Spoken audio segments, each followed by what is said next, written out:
Désolé, le micro était désactivé. Bonjour tout le monde. C'est vraiment un plaisir d'être avec vous à ce moment pour présenter cet événement que j'ai prévu aujourd'hui.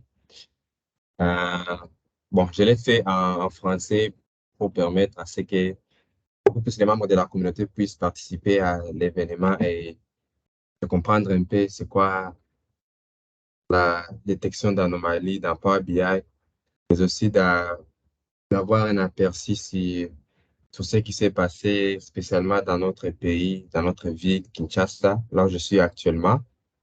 Et, mais aussi ce qu'on a remarqué aussi dans la ville de Bukavu, il y avait eu des fortes pluies qui ont causé d'inondations. Et là-dessus, on ne sait pas vraiment comment s'est penché et comment, quelle était la cause et donc qu'est-ce qui s'est passé après, comment est-ce qu'on peut prévoir et est-ce que ce sont des catastrophes qui se sont répétées, donc d'une manière, des périodes récentes?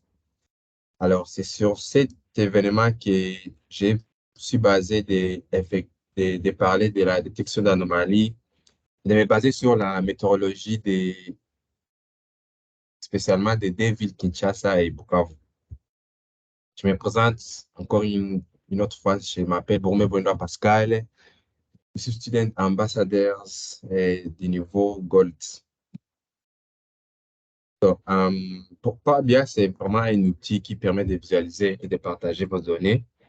Donc, il nous donne en gros ce que nos informations veulent nous montrer sur base des données. Allez, premier de mieux comprendre les tendances et les enseignements que nous pouvons en tirer des données. Nous pouvons utiliser des techniques du domaine de la science des données. Donc, sur base de ces techniques de science des données, on peut extraire des informations et des décisions sur base de nos données. Et la science des données et l'intelligence artificielle deviennent donc de plus en plus des approches beaucoup plus populaires pour extraire des informations, et c'est là à partir des données.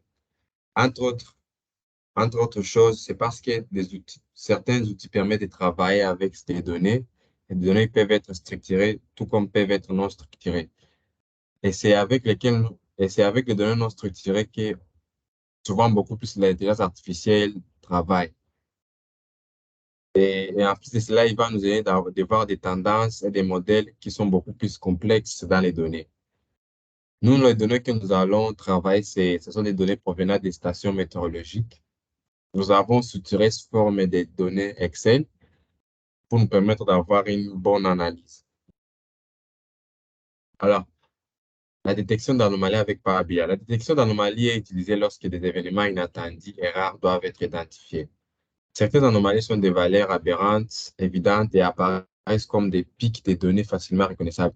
Cependant, certaines anomalies sont plus susceptibles que cela et nécessitent un apprentissage automatique, donc qu'on appelle du machine learning pour être détectées. Donc, ça va dépendre des aspects sur lesquels on décide de se baser pour dégager les contenus, les informations dans nos données.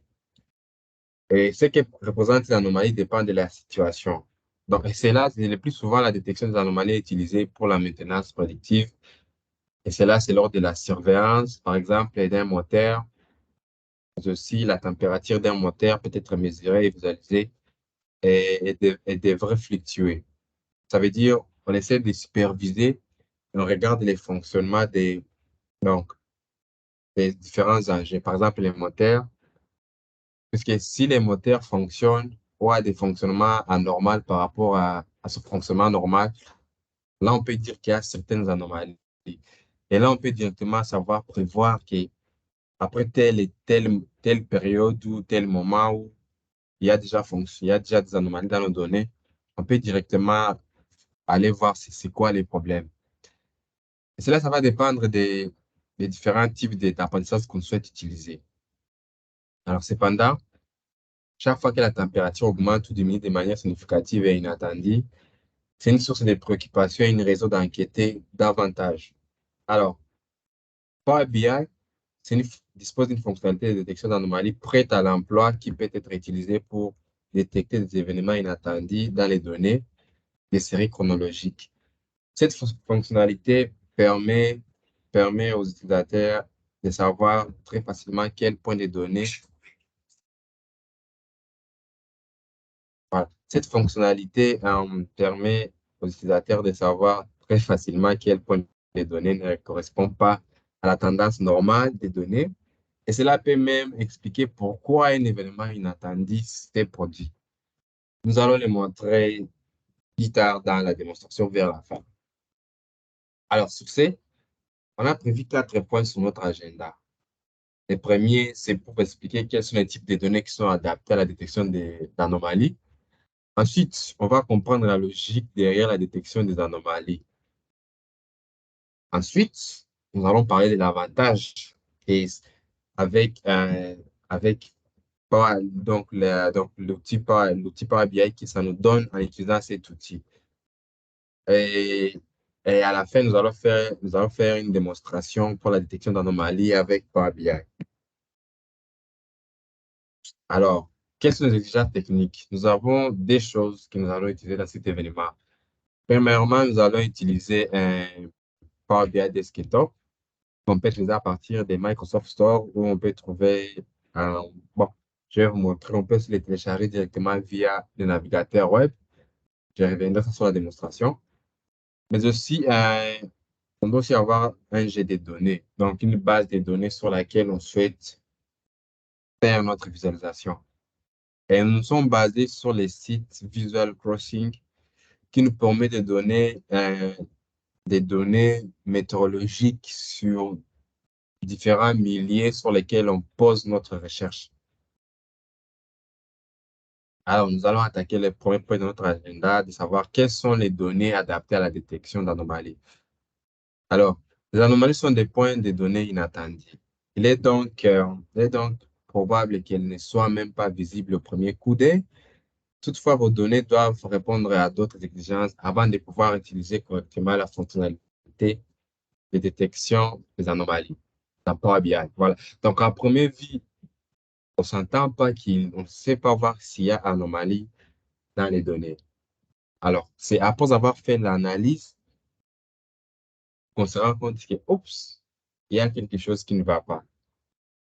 Alors, le type d'anomalie qu'on peut détecter, donc, les types d'anomalies que l'on souhaite, par exemple, détecter et l'algorithme que nous utilisons pour détecter les anomalies dépendent des données dont nous disposons. Voilà. Alors, nous, comme on va beaucoup plus avancer dans l'explication, on va beaucoup plus détailler sur quel algorithme qu'on va utiliser et quelles sont les données qui sont susceptibles à être utilisées avec Power BI pour détecter les anomalies dans les données. Alors, étant donné que la fonctionnalité de détection d'anomalies prête à l'emploi de Power BI utilise un algorithme spécifique, nous allons parler plus en détail sur les points suivants. Alors, nous devons également nous assurer que les données que nous intégrons répondent aux exigences. C'est ce que je viens précédemment de dire. Alors, premièrement, il faut avoir des données chronologiques, mais aussi il faut inclure suffisamment de points de données. L'autre point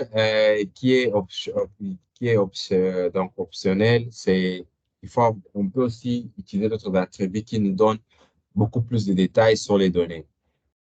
Alors, lorsqu'on a les données chronologiques, c'est parmi les applications les plus courantes quand on détecte les anomalies. Donc, c'est sur base, par exemple, d'une surveillance métrique spécifique, par exemple, la température d'un moteur ou le nombre de tweets mentionnant, par exemple, votre produit sur base d'une période.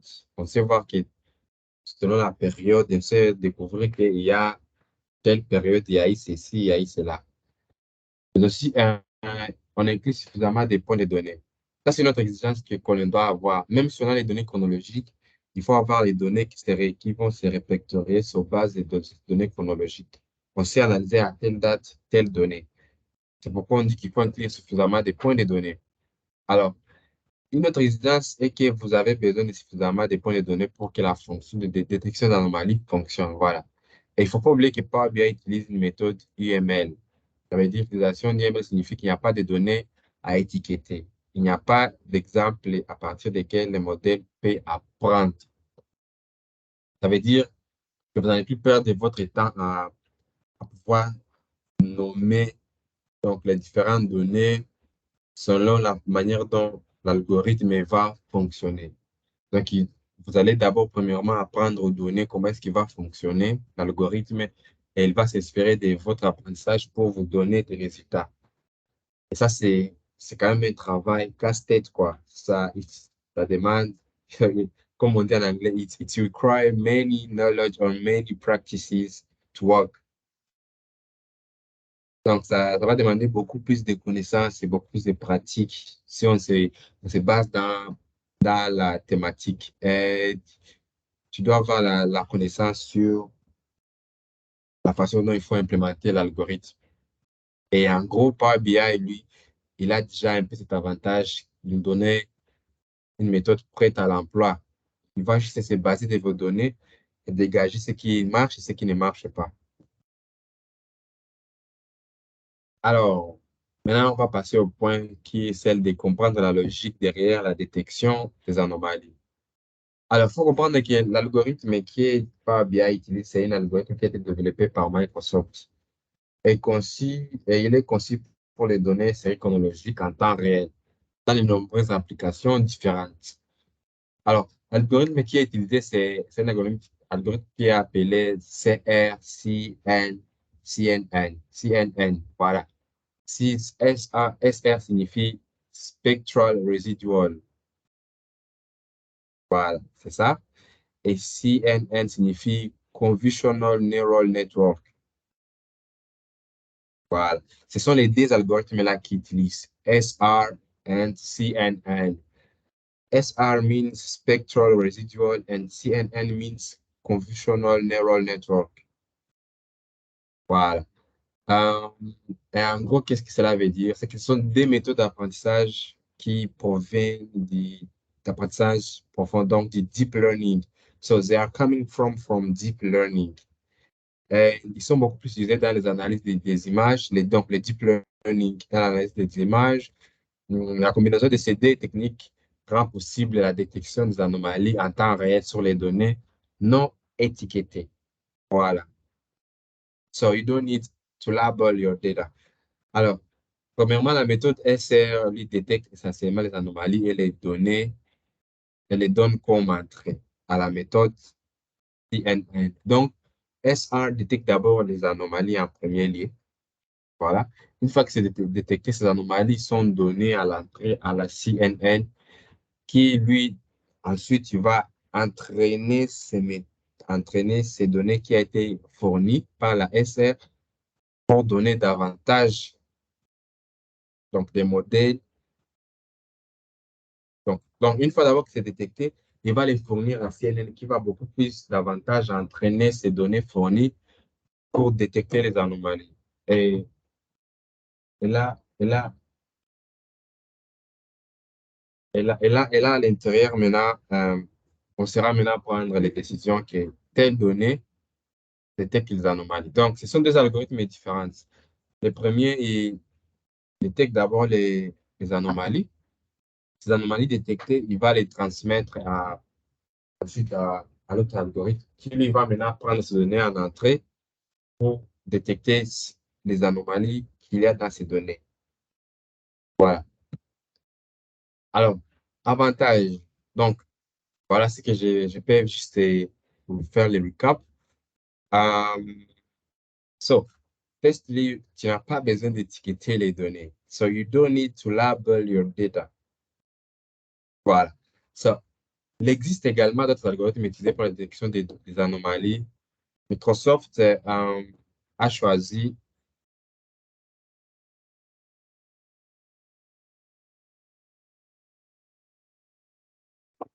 oui,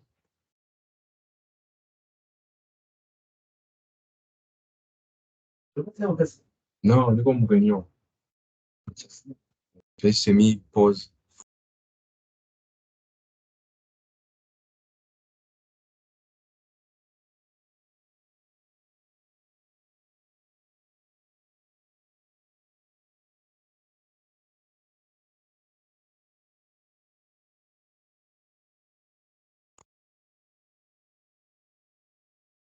Ah, désolé pour l'interruption, c'est bon, il y avait une urgence à traiter. Alors, comme je disais que donc, on n'a pas besoin d'étiqueter les données. Voilà. Donc, il existe d'autres algorithmes utilisés pour la détection des données, des anomalies, mais celle dont Microsoft a utilisée, c'est celle qui ne permet pas. Donc, c'est un apprentissage non supervisé. Mais aussi, l'avantage est que l'analyse est rapide et puissante. Donc, ça, c'est l'une des principales raisons d'utiliser la fonctionnalité d'intelligence artificielle prête à l'emploi. Donc, si j'essaie de les déployer, directement, il va apprendre sur base de ces deux algorithmes et il fournit directement les anomalies détectées dans les données. Alors, l'algorithme SIR et CNN est créé pour la détection d'anomalies dans Power BI a une caractéristique clé. D'abord, il est rapide, voilà, et c'est un algorithme déjà qui est optimisé pour trouver la séance visuelle. Donc, directement, lorsqu'il détecte, il entre en donc, une fonction. Euh, so, il détecte directement qu'il n'y a pas donc il y a des incohérences dans les données, dans les visualisations. Alors, maintenant, nous allons maintenant passer à l'étape de l'apprentissage pour voir comment est-ce que cet algorithme fonctionne. Alors, d'abord, je vais vous montrer là où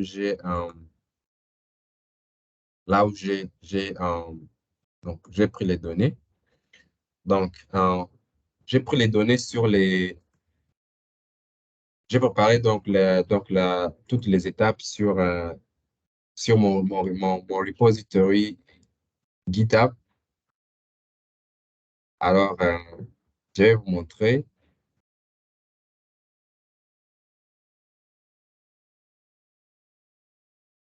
Voilà. Donc, j'ai préparé les ressources sur mon repository GitHub. Euh, donc, j'ai la base de données, euh, j'ai les images, non, sorry, j'ai la base de données.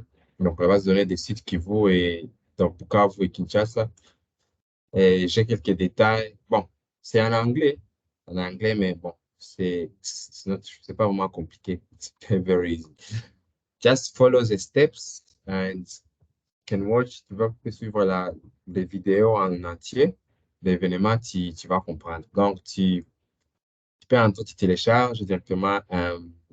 Il va t'ouvrir ici. Donc, ça, c'est un peu la base de données. Tu peux télécharger les fichiers si tu veux. Alors, moi, j'ai déjà téléchargé les fichiers. Je peux aller me connecter sur mon Power BI. Attendez, je vais partager. Bon, j'ai déjà lancé, Power BI est déjà lancé. Je vais juste partager les pleins écrans pour avoir un peu plus écran, écran plein sur Power BI. Alors, je vais, je vais aller sur Get Data. Je ne sais pas si vous voyez, mais je vais voir. Je vais partager encore. Voilà. OK. D'abord, je suis allé sur Get Data. Je vais relocaliser la source de données. Vu que c'est une source Excel, je vais me connecter directement sur la source Excel et directement, je vais sur ma source de données. Alors, vu que en soi, la base de données vient avec plusieurs colonnes, moi, j'ai envie d'extraire seulement, je crois, 4 colonnes. Ça va dépendre de ce que tu souhaites donc dégager, mais moi, je vais m'inspirer de la précipitation, de l'humidité, température et la vitesse aussi du vent. Alors, donc, je vais choisir les colonnes. Je vais, euh, je vais sélectionner tout. J'aimerais avoir les temps. Voilà. La température, l'humidité, la précipitation. Euh, j'ai dit aussi quoi? La vitesse du vent. Voilà. Et je clique sur OK. Alors, sur la partie droite, on a les processus appliqués. Sur la partie gauche, queries, c'est là où provient ma source de données. Alors, ici, je remarque que si je vais dans les views, voilà, si je clique sur une colonne, je remarque que c'est 100%. Mes données valides, c'est 100%. Donc, je remarque que mes colonnes n'ont pas de problème et que je peux directement les charger. Il n'y a pas de souci. Alors, s'il y avait des problèmes, j'allais les voir. S'il y a des colonnes empty, s'il y a des errors, j'allais voir comment les transformer. J'allais appliquer les ETL. Mais bon, on n'est pas là pour maintenant. Une question déjà des données déjà épurées. On se base beaucoup plus sur la détection de l'anomalie. Alors, on va appliquer les process et directement, on va charger les données. Alors, l'aperçu qu'on a d'abord, c'est que ça, c'est le Power BI Desktop. On peut les télécharger sur l'App Store, tout comme on peut les chercher sur Internet.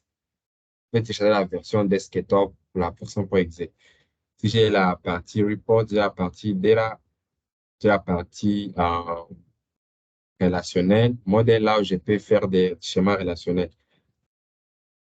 Alors, euh, premièrement, on sait détecter l'anomalie dans la donnée. Alors, pour détecter l'anomalie, il y a les line charts ici qui nous donne un peu cette fonctionnalité d'avoir des anomalies.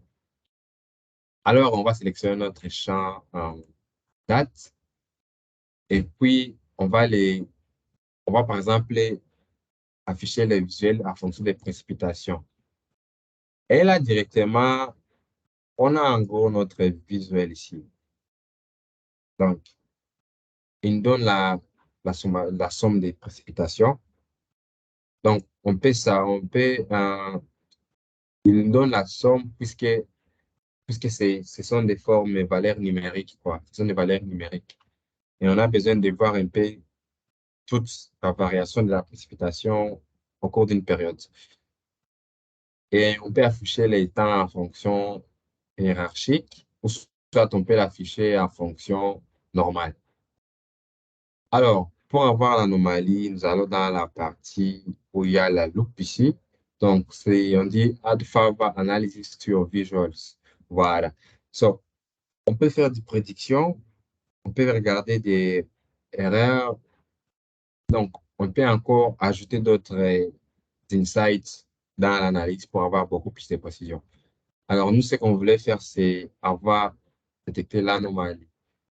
Voilà. Directement, quand on clique, on a un peu les détails sur les anomalies. Et la sensibilité que nous avons, c'est une sensibilité qui est basée à 70%. Voilà, c'est la moyenne sur laquelle elle s'est basée pour appliquer donc l'anomalie. Et on peut aussi, comme je vous ai dit, on peut chercher d'autres données comme pour ajouter d'autres attributs qui est optionnel. On peut les dire, par exemple, qu'on souhaite voir ça en fonction par exemple, de l'humidité et on l'applique. Alors, quand on clique sur un point, directement, on nous donne Possible Explanation. Voilà.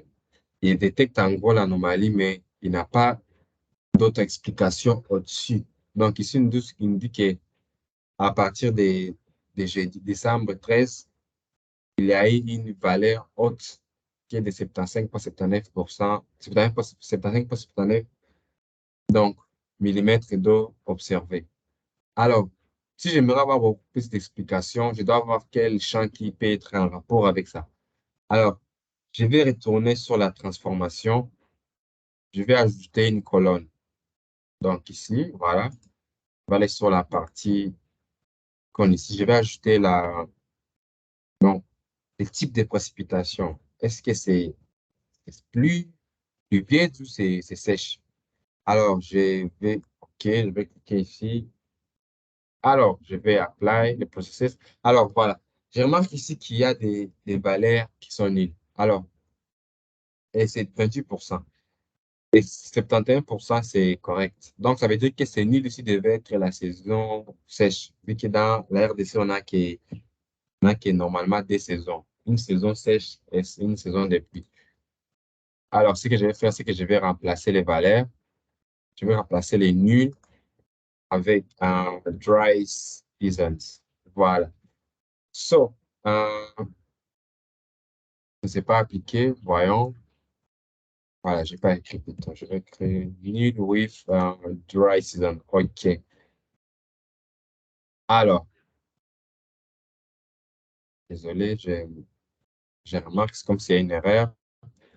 Je vais remplacer les valeurs. Voilà. Value to found. OK.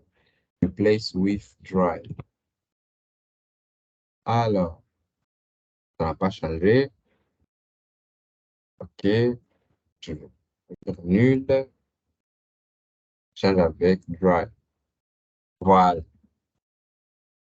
Alors, maintenant ici, je vois qu'il y a un petit, c'est encore 47. Attendez, je reviens encore ici en erreur. Replace match entire cell and column. Voilà. Bon, je vais retourner en arrière. OK. Voilà, je reviens ici encore pour corriger l'erreur. Voilà. Replace, voilà. Remove duplicate, replace values. OK. Value to found, plus withdraw. Hmm. Donc, c'est comme si il y a une des processus ici qui doivent être remplacés.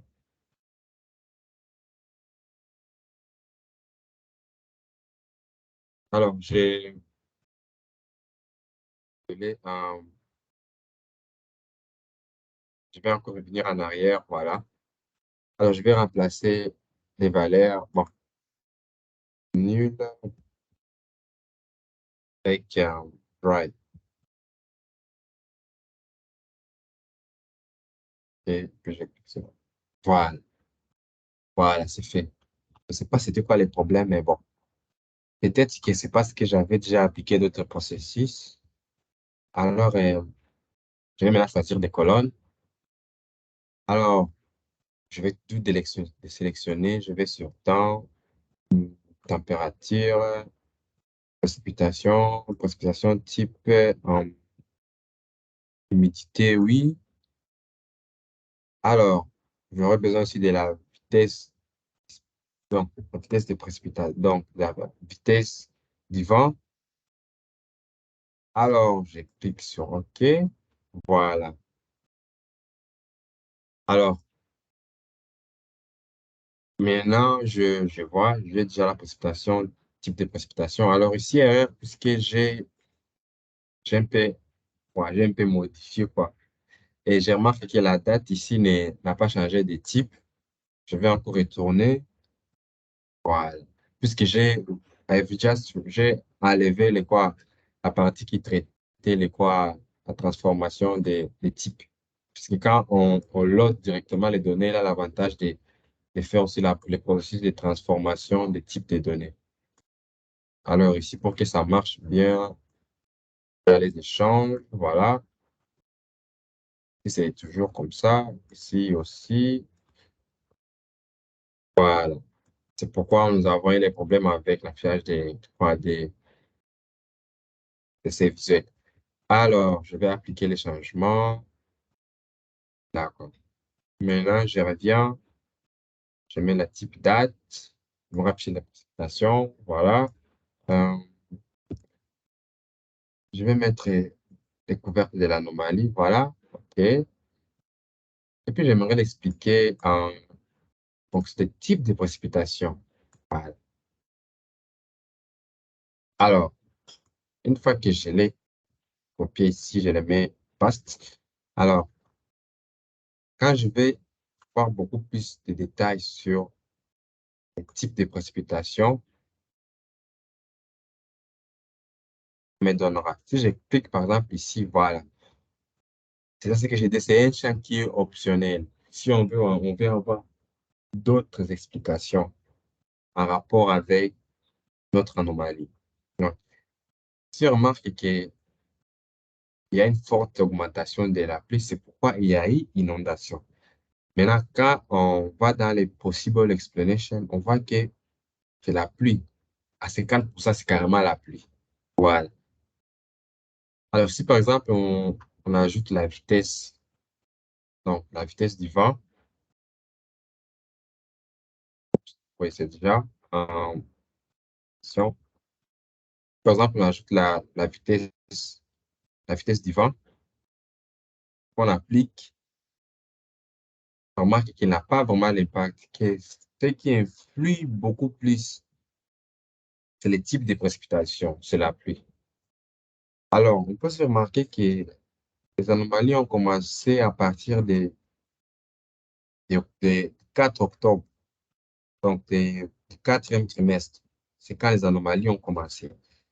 Et ces anomalies se sont poursuivies jusque même au mois de janvier, jusqu'au 6 janvier. Donc c'est pour dire que, il faut déjà se préparer que à chaque fois on sera proche de ces périodes ici, il faut se préparer à une forte précipitation et à avoir des anomalies. Risque même d'avoir des inondations. Voilà. Et on n'a pas eu le temps donc d'avoir beaucoup plus de données puisque on nous donnait seulement la possibilité d'avoir les données réparties pour une période, par exemple, de 9 mois, 8 mois. Mais pour étendre l'analyse dans 5 ans, 10 ans, ça demandait qu'il y ait quoi, qu'il y ait donc, il faut payer quoi, il faut payer. Alors, ce que j'aimerais aussi voir, c'est, mis à part cette précipitation, quelle était la quantité totale de la précipitation? Puisque j'aimerais comparer ça avec celle des Bukavu. Donc, la température, voilà, aussi la vitesse du vent, voilà. J'ai déjà détecté les anomalies. Alors, si je, si je clique sur ici, voilà, il me donne cet état ici, somme des températures, voilà, voilà. Donc on remarque que la variation des températures, elle est souvent donc, sa moyenne. Donc, si on souhaite, par exemple, ajouter notre graphique, on peut quand même voir la moyenne de la variation de la température. Et là, il suffit de faire une mesure pour voir comment est-ce que la température varie. Et du coup, ça va demander de faire d'autres calculs. Et c'est pas beaucoup plus, donc, l'idée de l'événement. Mais c'est simple. Je t'ai créé une mesure. Bon, je vais le faire pour vous montrer. Donc, average temperature. Voilà, c'est comme ça que je vais l'appeler. Alors, alors, je vais créer I want to have average, temp, average humidity. OK. Voilà. Puis, je vais fermer. Voilà. OK. D'accord, super. Alors, j'ai déjà ma mesure. Donc, ma mesure ici, j'aimerais avoir, donc, comme axis. Voilà. On va pas le mettre ici, mais je vais le mettre ici comme,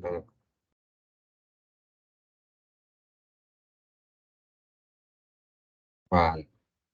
Donc, en gros, on voit comme la, voilà, la moyenne, elle est en train de changer. Donc, il commence ici petit à petit et il continue. Donc, voilà, il est ici, la moyenne. Voilà. Et il est ici, il continue toujours à monter. Voilà. Bon, c'était pas ce que je voulais montrer, mais bon, je crois que ça sera une autre fois que je vais beaucoup plus parler de ça. Donc, donc on regarde un peu comme ça varie ici. Alors, je vais aussi ajouter une autre query pour vous montrer maintenant avec Bukavu.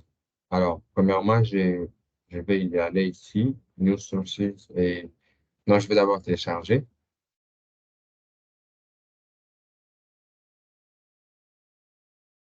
Alors, je télécharge ça.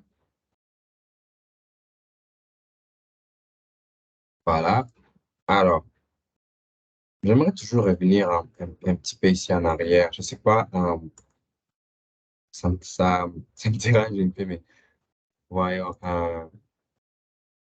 je mets notre time, voilà, et, euh, voilà, ça, c'est la moyenne, et puis si j'ajoute précipitation, voilà. Donc, comment que la moyenne est vraiment des précipitations, c'est vraiment dans les 44 vraiment. Voilà, en moyenne. C'est ça en moyenne, donc, pas la précipitation, mais l'humidité, c'est ce que je voulais dire. Alors, euh, je vais retourner encore ici pour ajouter notre source. Voilà, au vous. Alors,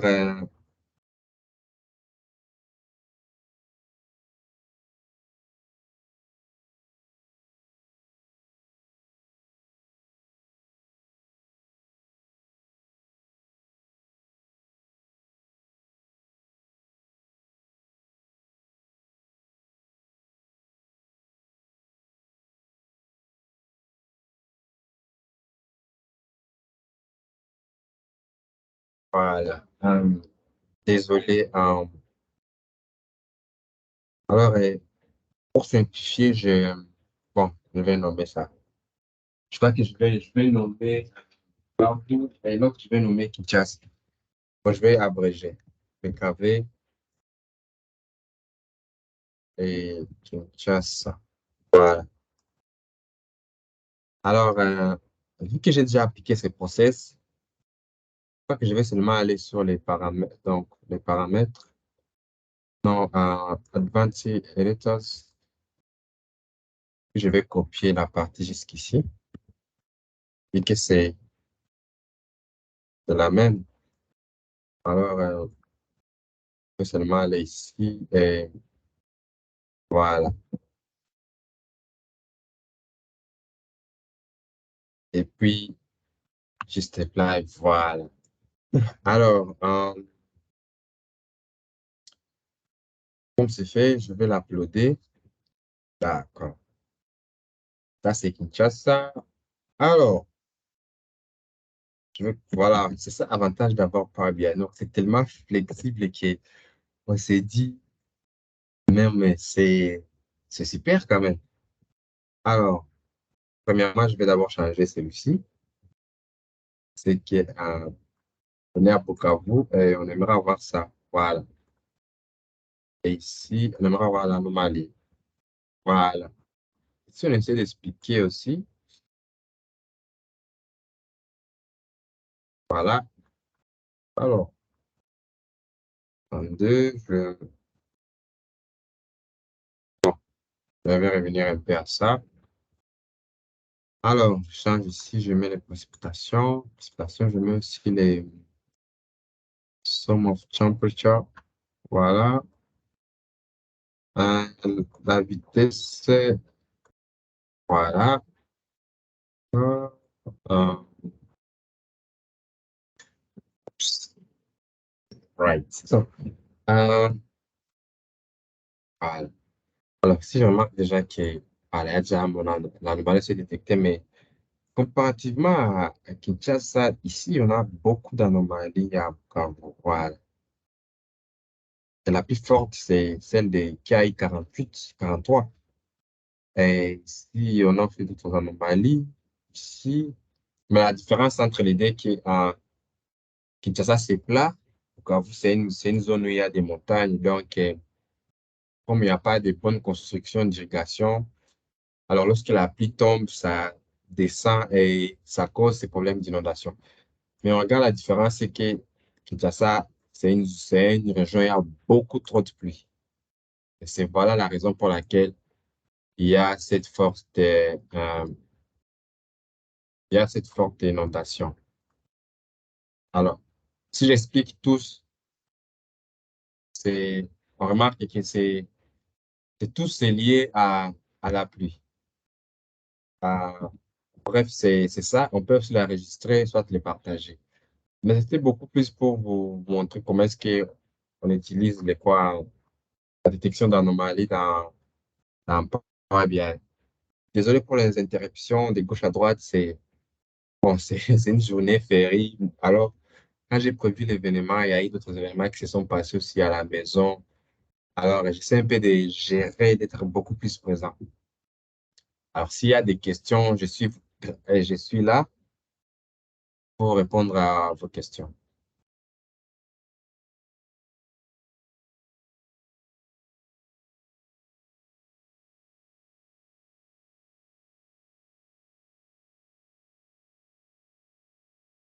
Bon, même dans les chats, vous pouvez toujours poser des questions. Il n'y a pas vraiment de soucis, quoi.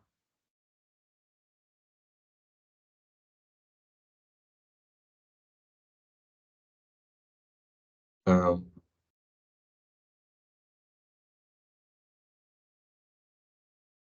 euh,